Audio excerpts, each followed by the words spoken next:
My name is Grant Seabourne, and I'm a Senior Vice President and Certified Financial Planner with First Financial Trust. And I'm visiting with Ed today about some retirement planning topics. Ed is a Senior Vice President with First Financial Trust and the head of our Retirement Services division within the trust company. He has 27 years of experience in the industry with a career that began with comprehensive financial planning before transitioning into retirement plans for businesses and self-employed individuals. Mm-hmm. So I started off with a company that really doesn't exist anymore. They changed their name. National firm, started off doing comprehensive planning back in 1993. Got to a point where I was teaching it for them.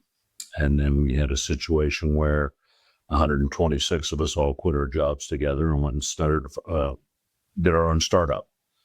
And it was through that with a colleague of mine who also had a background in financial planning, we get together and started a 401k department.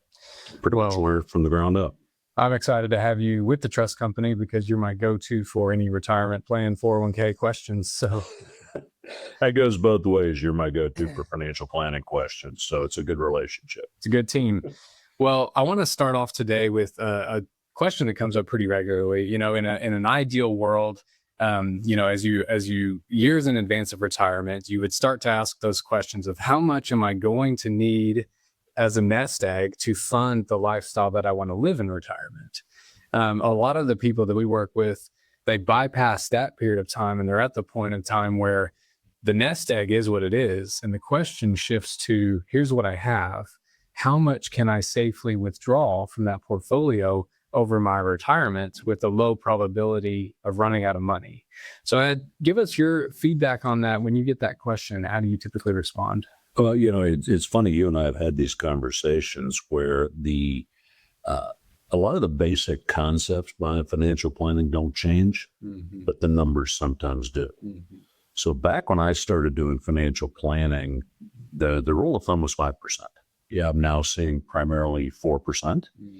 And some of your more conservative advisors are telling people 3%. Yeah. Now, the philosophy behind that is you're not planning on your portfolio making 4% if you're doing a 4% withdrawal rate. Mm-hmm. You're hoping that your portfolio makes 6 or perhaps 7%. The idea being that if the portfolio makes 7%, you're taking out 4, then there's 3% growth within the portfolio. So next year, when you take 4% out of that same portfolio, it's 3% bigger. You're giving yourself a raise. Absolutely. And you do increase the dollar amount according to inflation every year so that your spending can keep pace as costs rise. Mm-hmm. Is that right? Yeah. Yeah, absolutely. Absolutely. The idea behind that is that money will continue to grow. And if it all goes according to plan, at the end of your retirement, you'll actually leave more money than you started with. Yeah. I've seen that just during my career as you see these for trusts, we call them unit trust withdrawals for individuals. It's, just a 4% withdrawal rate. But yes, oftentimes there is more at the end. And from what I've seen, the next logical question is, well, why can't I take 6% or, 5 or 6% or 7%?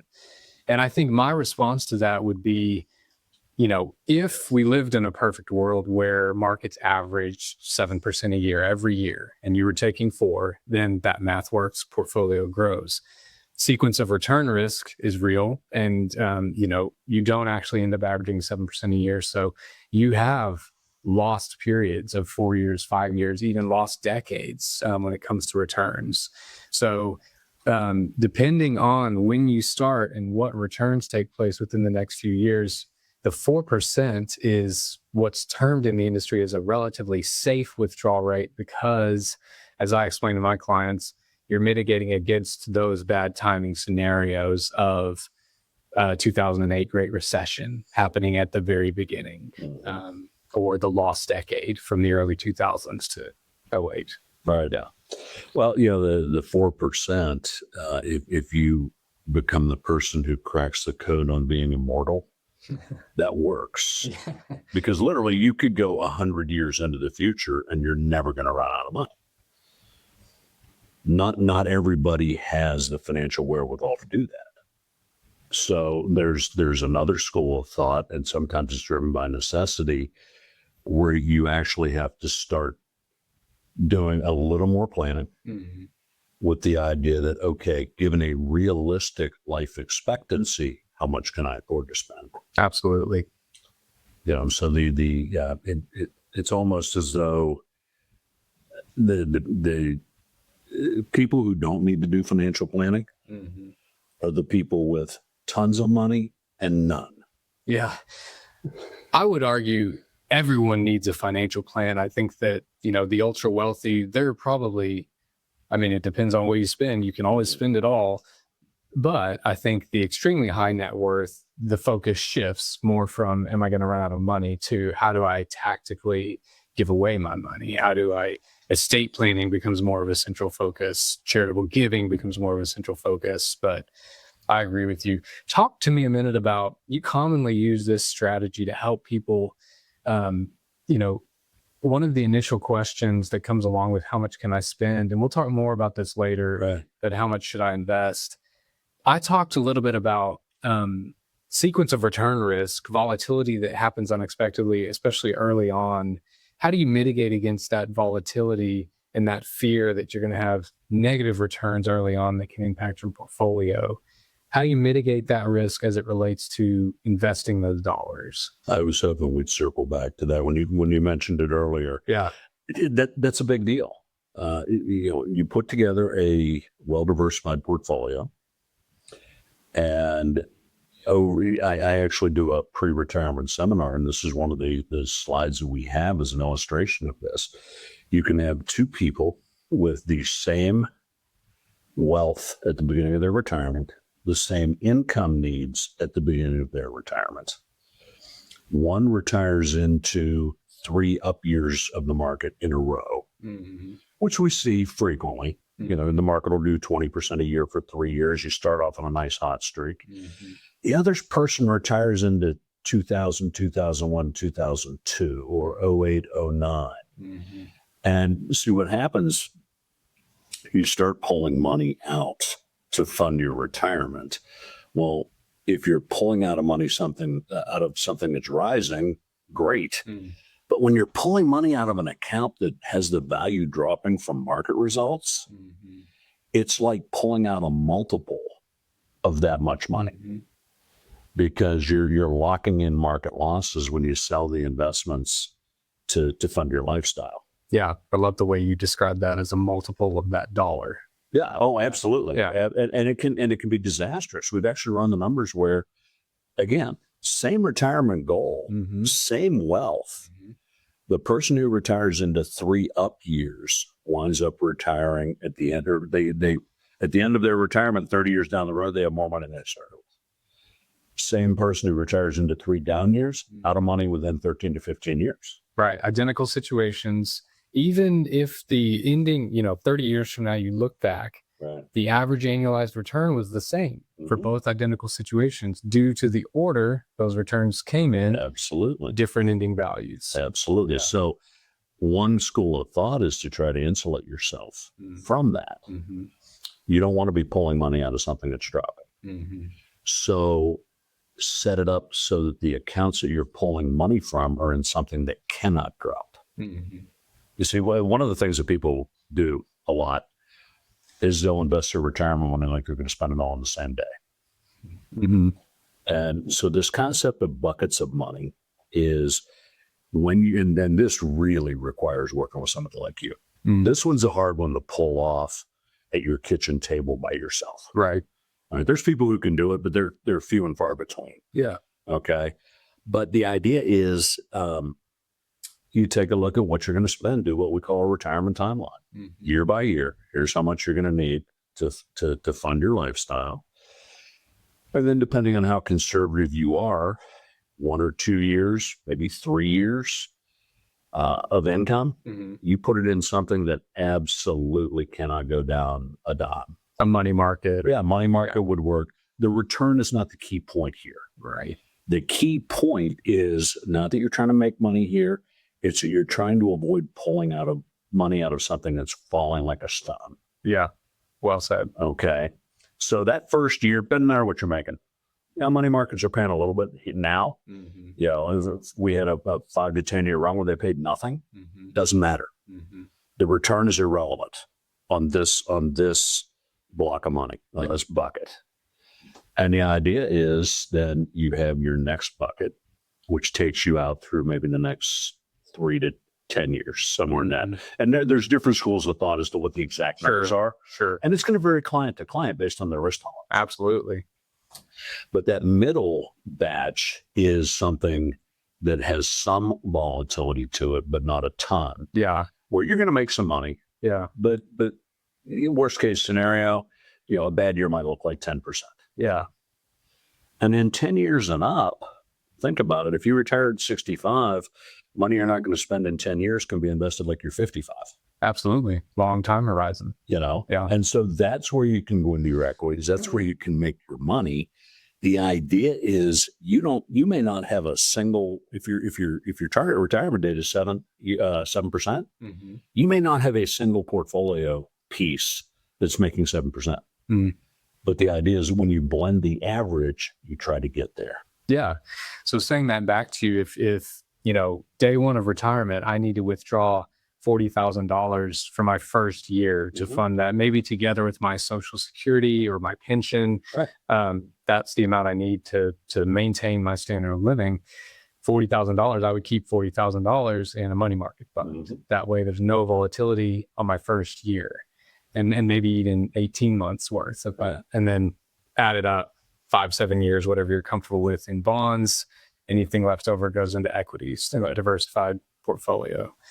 Yeah, because we're all trying to ultimately balance, you know, two risks. One is that you mentioned, retire, you need to start drawing on it. Portfolio value plummets. There's a black swan, unpredicted market event, and now you're liquidating, as you said, at a higher multiple than that dollar would otherwise be. So you're mitigating against that sequence of return volatility risk, but then also superannuation risk that I'm going to outlive my money. Mm-hmm. And so it's a balance. It's a clear balance between risk and return. You need the returns to stretch that portfolio for 30 years. Absolutely. And that's where your equity exposure comes in. So, and I love that bucketing strategy because you're hedging both of those risks in a very clear, palatable way. Well, there's portfolios that work on paper where the numbers work. Mm-hmm. But if you get your statement and you can't sleep the 3 nights, you're in the wrong stuff. Yeah, right. And the idea is that the bucketing strategy, it facilitates to some degree having the ability to ignore the equity. Mm-hmm. Very good point. So having that first close to a decade in stuff that's either locked up tight or relatively conservative. Yeah. Okay, if the equities are down, you should be able to look at your statement and say, wow, that's great, and file it, or wow, that stinks, and file it. Yeah. But it doesn't change your behavior. Yeah. And I think that's part of it. Part of the bucketing strategy is tactical. Part of it is a behavioral finance tactic. Absolutely. Yeah. You're setting yourself up for success and reducing the probability of making a poor decision. Right. Yes. Yep. Well said. Exactly right. Exactly right. Well, once we've gotten to this point, we know kind of how much we can withdraw. We've talked a little bit about how to invest, our accounts, which we'll talk more about. But, I've done quite a few retirement plans. And, early on in my career, we would go deep into the weeds on these. We would run the models, we would build the plans, and my clients would go home happy and then call me a couple of weeks later and say, okay, I know all the answers, all the questions we went over, and I know how much I can withdraw, but where do I start pulling that money from? I've got a brokerage account or an agency account. I've got a traditional IRA. I've got a Roth IRA. I know I can withdraw 40 a year, but which account do I pull it from? Right. So when faced with that question, how would you, and with the caveat that it is different for everyone, the best solution is to work with a qualified financial planner to help you determine the nuances of that. But speaking generally, how would you approach that? Well, I would say that this is a situation where not only do you, the client, really need to be working with a financial advisor, Mm-hmm. that financial advisor really needs to be on a conversational footing with your accountant. Because to me, this is where, when I was in the Army, I had an executive officer that used to say, when the battle starts, the amateurs talk tactics and the pros talk logistics. Basically, the battles were won on getting the equipment and the supplies to the right place. You don't win without that. I see. There's a financial services kind of corollary to that. That and I'm not trying to look down on anybody, but to some extent, the amateurs talk investments, the pros talk taxes. Okay. So you can look at the investments, and that's very important. Don't get me wrong.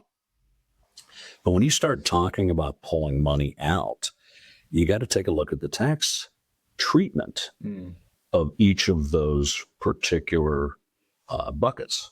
This is not the investment buckets. This is the tax buckets. Right. That probably should go up with a better term for it.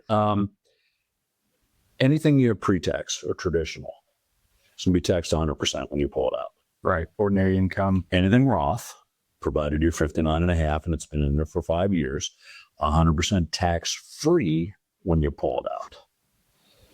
Your taxable brokerage account, well, that's just all over the place. You're going to have unrealized capital gains that are not taxed at all.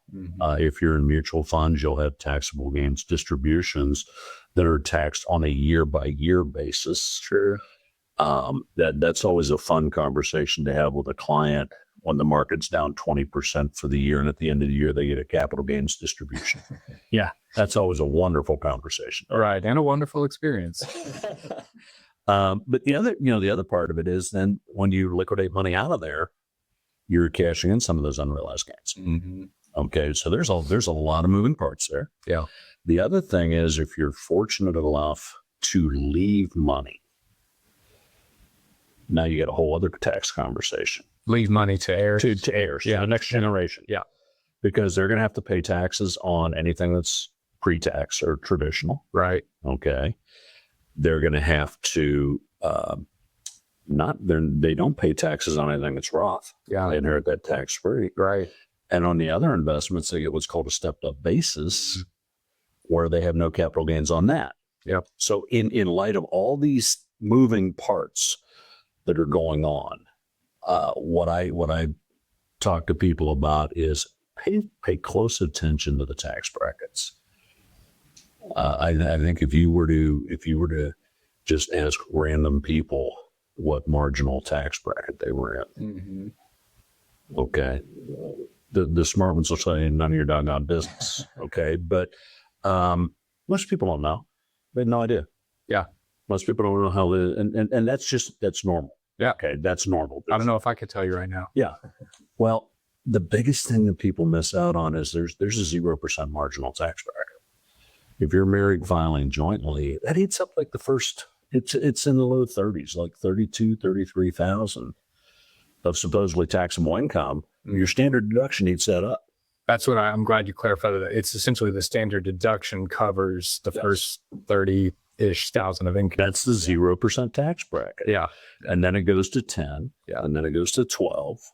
Then it jumps to 22, 24. And then it gets really stupid. I mean, you get numbers that start with the 3. Right. Okay. So the idea is you want to minimize your tax burden.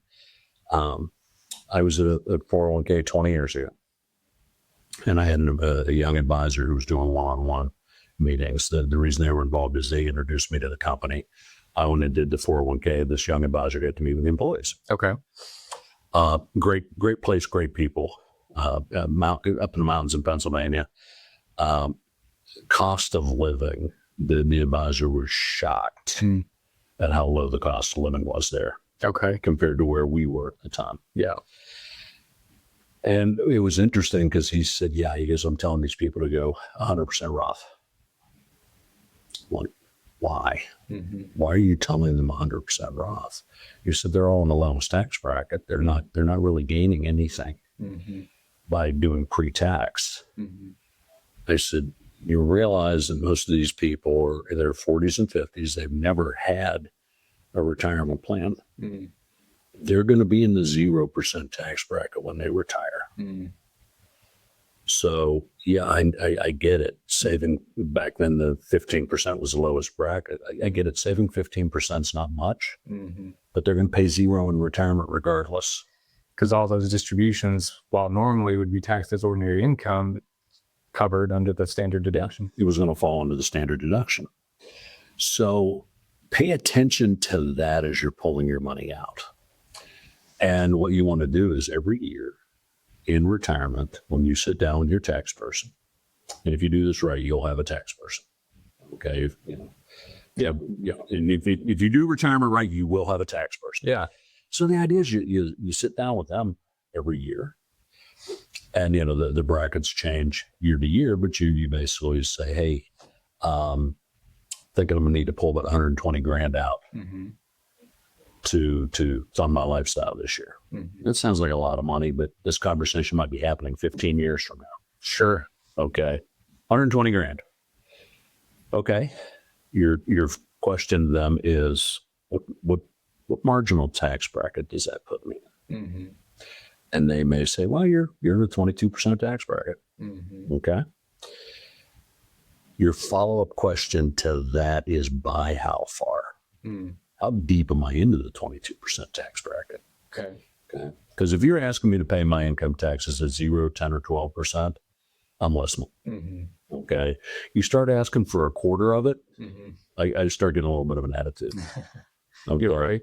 So basically, and it's up to you to decide what bracket you're comfortable paying realistically. Obviously, none of us want to pay anything. Sure. But realistically, and you say, how deep am I into that 22% bracket? And they might say, well, you're $8 grand over the threshold. Yeah. That's where your Roth comes in. Okay. So I'm not a fan of saying that, well, there's your Roth, that's off limits till the end. That $8 grand that would have been 22% tax bracket, you can either take it out of the taxable and pay 22%, or you can take it out of the Roth and pay 0. And you use that on a year-by-year basis. Yeah. Now, if you really want to step it up, let's say the answer was, well, Grant, you're going to be in a 12% bracket. Now your follow-up question is, how much room do I have? How close am I to the top of that bracket? And they might say, well, you're 10% under the limit. Yeah. Okay. Do a partial Roth conversion for 10 grand. Yeah. If you're only going to pay 12%, get some of that pre-tax money out at the lower rate and into a Roth. And that way you're replenishing the Roth in years when you're under the bracket. You're using the Roth in years when you're over the bracket. Yeah. Which a lot of this timing would probably come into play. You're still working, your employment income is here, you retire, you drop into this tax bracket. You have a window while you're in these lower brackets before Social Security starts, before require the minimum distributions start, which could both pull you into a higher bracket. So especially in these windows and as you're changing brackets, that would be the time to arbitrage these scenarios. Absolutely. You don't want to waste a low tax bracket. Yeah. You really don't want to waste. And if you're talking about somebody whose income falls into a situation where, I'll give you a great example. You see this a lot in a military town. Somebody will be retired and they'll have military disability, taxable. Right. They'll have Social Security, 2 Social Security checks and a military disability check. What they take out of their 401ks might be well within the 0% tax bracket. Yeah. If you're in that situation, by all means, you should be doing, and let me preface this by saying, talk to your accountant. Sure. Because there's always other pieces to the discussion that they may know that we don't. Right. But if you're in a 0% tax bracket, max it out. Yeah. Do a partial Roth conversion of everything you possibly can while you're in a 0% tax bracket. Yeah, I've worked with a lot of people who have missed those windows and now they're in a higher bracket later in retirement. They're they have all these income sources, RMDs. And they said, I wish I would have when I was in that bracket, which a Roth conversion is simply taking a distribution from your pre-tax money. You pay tax on it now, but it goes into the Roth. Exactly. Yeah. And if you're in a 0 or 10% tax bracket, you're not paying a lot of taxes on it now. Yeah. Well, and I think, as a financial planner, the basic rule of thumb, that we always learned was, day one when you retire, where do I pull my money from? We learned it's your taxable account first, then your pre-tax, then your Roth. And the idea is I want to stretch my tax deferred growth as long as I can. Even that pre-tax money, it's that the tax deferral creates a compounding effect that you don't get in a taxable account that has an annual tax drag. So the rule of thumb of brokerage account, traditional IRA, Roth IRA, that's the basic logic that I think that's founded on, is I want to get as much tax deferred growth as long as I can. I think that's a good starting point. But that's kind of what you're talking about is the next level of that strategy. I mean, it's common. I'll recommend start with that order. Step two would actually be, as you said, maybe you're withdrawing from a combination of your taxable account and your traditional IRA, so that you don't get into a situation where the IRA balloons out and then you have these large RMDs. Absolutely. If you can combine and maybe distribute both of those down simultaneously, letting the Roth continue to grow in the background, or if you don't need that liquidity from the pre-tax dollars, doing, as you mentioned, partial Roth conversions. You can do those every year, doing partial Roth conversions each year while you're spending down the taxable account. That's kind of a step two strategy. And then I love what you described about you're just being a little more intentional about starting with maybe that basic approach, but then tweaking it each year based on what tax bracket you're in to minimize, which I think too is another thing to keep in mind, is if you can minimize the amount of money you pay in taxes earlier in your retirement plan, then that's rarely going to be a bad move. Minimizing taxes paid early on. Absolutely, no doubt about it. Yeah, but again, that's where this interdisciplinary approach comes into play. Yeah, like your advisor should probably be on a first name basis with your tax person. Absolutely, attorney, accountant, advisor, insurance professional. The more communication there, the better. Precisely. Well, thank you for joining us. Your expertise was very welcomed, and I'm thanks sure for having me. We have great conversations all the time. It's nice to maybe go public with one. Yeah. Well, we'll talk more soon. We'll bring you back on. Great. Thanks, Ed.